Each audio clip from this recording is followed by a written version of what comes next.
2 महिन्यानंतर रात्रीची वेळ होती. आनंदी एका रूममध्ये जमिनीवर झोपलेली आणि तो दुसऱ्या रूममध्ये खाटवर झोपलेला. मध्यरात्री अचानक उठून बसला तो. अंगात अजिबात ताकद नाही ते जाणवलं त्याला. एका जागेवर मागील 2 महिन्यांपासून पडून असल्यामुळे त्याचं अंग दुखत होतं. रूममध्ये दिव्याचा मंद प्रकाश चालू होता. त्याच्या अंगावर एक मळकट गोधडी होती. बहुतेक जुन्या कपड्यांपासूनच शिवलेली असावी. त्याने आजूबाजूला पाहिलं तर त्याला तो एका छोट्या खोलीत असल्याचे समजले. त्या खोलीला मातीच्या भिंती आणि वरती कौलारू छप्पर होतं ते पाहिलं त्याने. शेणाने सारवलेली जमीन आणि त्या जमिनीवर पाण्याचा पेला भरून ठेवलेला.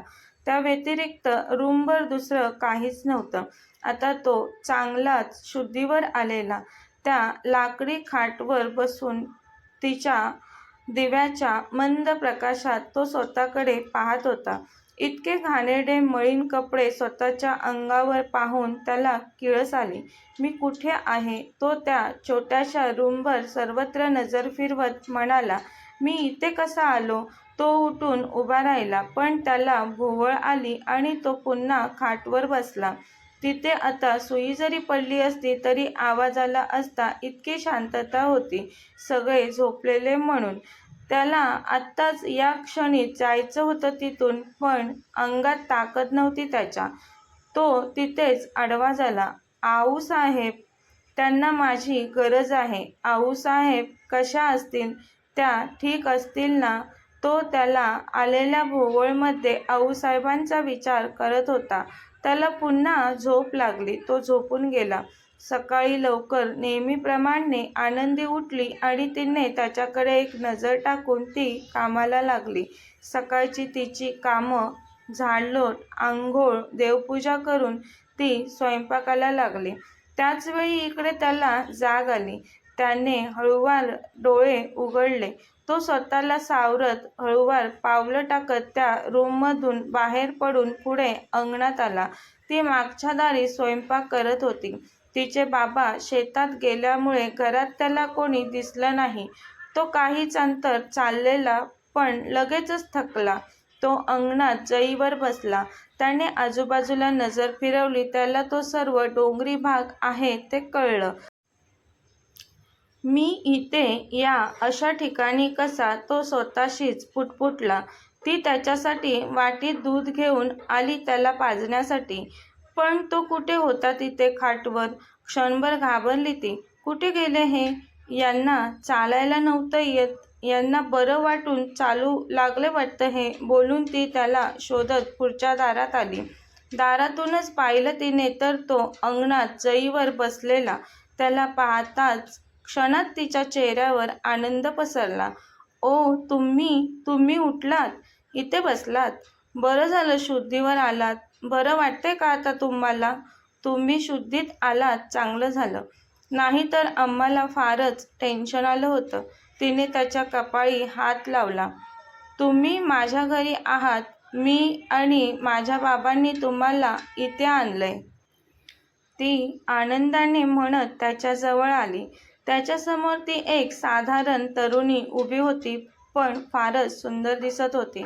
बाहेरच्या लख्ख प्रकाशात त्याने व्यवस्थित पाहिलं तिला. तिच्या नाजूक गुलाबी ओठांची हालचाल चालूच होती. ती आता म्हटली त्याला, तुम्ही आराम करा. तुम्हाला आरामाची गरज आहे. पण तो काही क्षण स्वतःचे दुःख विसरून भान हरपून तिच्याकडेच पाहत राहिला. ती काय बोलते याच्याकडे त्याचं लक्ष नव्हतं, पण मनातले विचार झटकून आग ओकणाऱ्या डोळ्यांनी तिच्याकडे पाहत होता. आता क्षणात तो. क्षणभर त्याला पाहून ती घाबरली. तो आता कुठे आहे हेही त्याला समजत नव्हतं. ती त्याच्या अगदी जवळ होती. त्याने तिचा गळा पकडला. तू किडनॅप केलंस मला? तुझी एवढी हिंमत मला या डोंगरावर डांबून ठेवायची? कोण आहेस तू? त्याने तिचा गळा घट्ट पकडून धरलेला. ती त्याच्या हाताला पकडून तिच्या गळ्यापासून त्याचे हात बाजूला करत असते, पण तो सोडत नसतो. काहीच क्षणात अशक्तपणामुळे त्याला पुन्हा चक्कर येते आणि त्याची तिच्या गळ्यावरची पकड सैल होते. तो डोक्याला हात लावून त्याचा तोल सावरू लागतो, पण ती पटकन त्याला पकडते. त्याला पकडून घरात घेऊन येते, खाटवर बसवते. त्याला धीर देत म्हणते, घाबरू नका, मी आनंदी. मीच तुम्हाला इथे घेऊन आले. माझ्याकडून तुम्हाला काहीच धोका नाही. तिने त्याला खाटवर बसवलं. तेव्हाच तो आडवा होऊन पडल्या पडल्या डोळे बंद करून झोपला. तिचे शब्द काहीच त्याच्या कानात शिरले नव्हते. खूपच त्रास करून घेतला वाटतं यांनी स्वतःला, म्हणूनच यांना भोवळ आली असावी, ती स्वतःशीच म्हणाली. त्याला जाग करण्यासाठी तिने त्याच्या चेहऱ्यावर पाण्याचे काही थेंब शिंपडले. तशी त्याने थोडी हालचाल केली. ती त्याच्या चेहऱ्यावरचे पाण्याचे थेंब तिच्या ओढणीने पुसत होती. त्याच वेळी त्याने तिचा हात पकडला आणि स्वतःजवळून झिडकारला. कोण आहेस तू? तुझी हिंमत कशी झाली माझ्या अंगाला हात लावण्याची? तो म्हणाला तिला आणि तिच्याकडे अतिशय रागाने पाहू लागला. ती त्याच्याकडे एकटक पाहतच राहिली. ऐकलं होतं तिने, शहरातील माणसं गर्विष्ठ असतात, पण केलेल्या उपकारांची जाणीव नसणारी कृतघ्न असतात हे माहीत नव्हतं तिला. ते ती आता पाहत होती. तिचे डोळे टचकन पाण्याने काठोकाठ भरले. तिचे अश्रू गालावर ओघळले. तिच्या घरी असलेला व्यक्ती बरा होण्यासाठी मागील 2 महिन्यांपासून ती दिवसरात्र झटत होती. तिच्याशी गोडाचे शब्द नाही, पण व्यवस्थितही बोलत नव्हता तो. ती पटकन त्याच्या जवळून उठून मागच्या दारी गेली आणि का कुणास ठाऊक पण हमसून हमसून रडू लागली. त्याच्या वागण्याचं फारच वाईट वाटलं तिला. तिच्या डोळ्यांमध्ये आलेले अश्रू पाहिलेले त्याने. या मुलीला काय झालं? ही का रडली? त्याच्या मनात विचार आला. तो उठून तिला तिथेच घरात शोधू लागला. ए मुली, कुठे आहेस तू? प्लीज बाहेर ये. तशी ती डोळे पुसून त्याच्याजवळ आली पटकन. काही म्हणालात का तुम्ही? तिने विचारलं त्याला. मी कुठे आहे सांग मला. हा कोणता एरिया आहे? हे साखर गाव, ती म्हणाली. मला माझ्या घरी जायचं आहे. माझे कपडे कुठे आहेत? हे कोणते कपडे आहेत माझ्या अंगावर? एक मिनिट, मी तर हे असे कपडे नव्हते घातले. मग हे कपडे कसे आले माझ्या अंगावर? ती काहीच बोलत नव्हती, म्हणून तो तिचा हात घट्ट पकडून विचारतो तिला. त्याच्या स्पर्शाने ती अतिशय घाबरली. मला सोडा, कसं तरी म्हणण्याचा प्रयत्न करत होती आणि त्याच्या तावडीतून सुटण्यासाठी धडपडत होती. तिच्या काळजाची धडधड वाढलेली.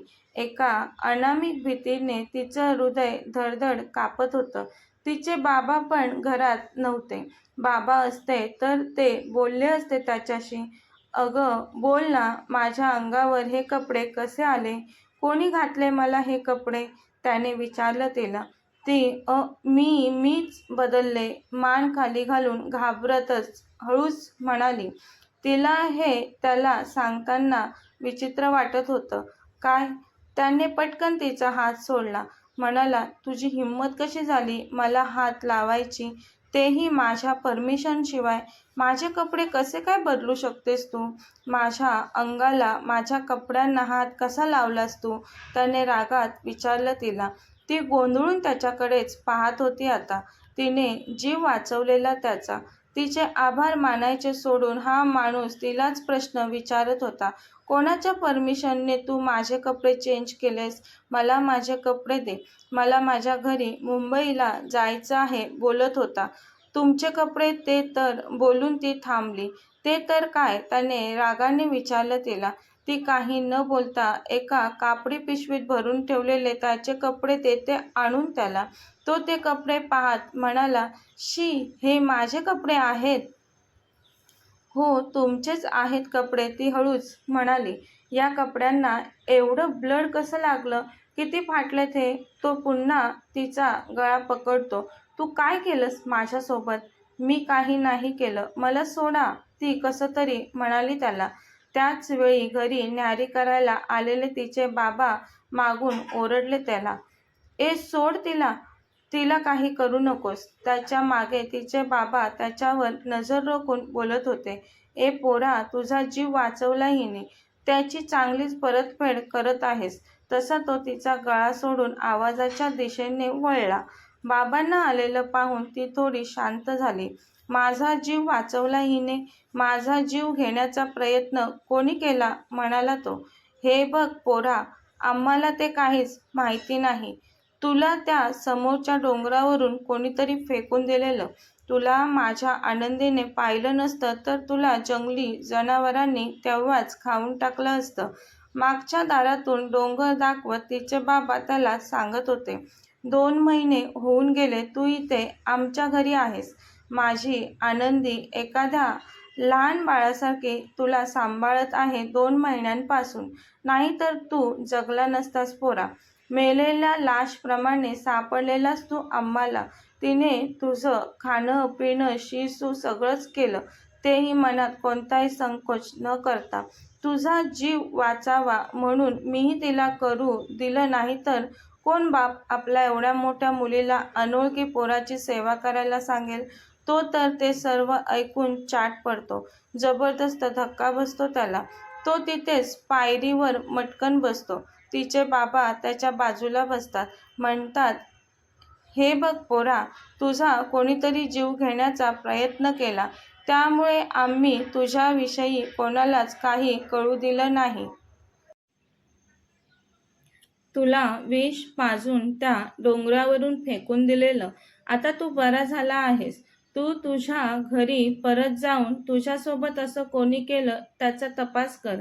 आमच्या हातात जेवढं होतं तेवढं आम्ही केलं. काळजी नको करूस. होईल सर्व तुझं नीट. तुझ्या घरचे काळजी करत असतील तुझी. तू अंघोळ कर, भाकर तुकडा खा. मग मी तुला एसटीने तालुक्याला सोडतो. तिथून तू तुझ्या घरी जा. आनंदी, गरम पाणी ओत याला अंघोळीला. हो बाबा म्हणून ती पाणी गरम करायला गेली. काही वेळांनी त्याला अंघोळीला पाणी ओतलं तिने. ती त्याच्याजवळ येऊन तुमच्यासाठी पाणी ओतलंय मी म्हणाली. अंघोळ करून घ्या. तो हो म्हणाला. माझ्यासाठी कपडे विचारलं त्याने तिला. मी देते तुम्हाला. तुम्ही जावा पहिले अंघोळ करा म्हणाली त्याला. तो आता गुणी मुलासारखं काही न बोलता शांत होता. पण तो जबरदस्त टेन्शनमध्ये होता. त्याला मारून टाकण्याची हिंमत कोणी केली असेल? त्याच्या आऊसाहेबांची त्याला काळजी वाटत होती. तो दरवाजा नसलेला उघडा बाथरूम पाहत होता.